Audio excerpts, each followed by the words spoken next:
After 7 top 25 teams lost yesterday, here's my new top 25 after week 12. My top 3 did not change. Oregon gets a close win, but they are still definitely the number 1 team. Ohio State looks very good yesterday against Northwestern, and I can't wait to see how they play after a well-rested Indiana team next Saturday. It's going to be fantastic. After BYU dropped a very late night game last night, I have Texas and Penn State rounding out my top 5. And no fan base is going to agree with how I have these SEC teams ranked, but ultimately I have Tennessee at 6, Alabama at 7, Ole Miss at 8, and Georgia at 9, because you can't leapfrog Georgia over Ole Miss and Alabama after beating Tennessee because they just lost to those two teams.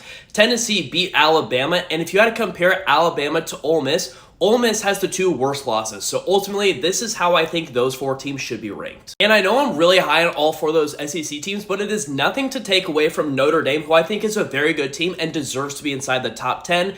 BYU falls to number 11, but they have that head-to-head win against SMU, and SMU is by far the better ACC team against Miami. Texas A&M and Colorado round out my top 15, though. 16 through 20, I landed on Boise State, Clemson, South Carolina, Army, and Iowa State. I almost swapped Clemson and South Carolina, but ultimately, I think Clemson should be there even after a close win against Pitt yesterday. It was so terrible of the College Football Playoff Committee last week to not rank Arizona State, but Arizona State is by far a top 25 team. And then rounding out my top 25, I got Tulane, Illinois, Kansas State, and Mizzou rounding it out. Let me know what you guys think of this top 25 in the comments.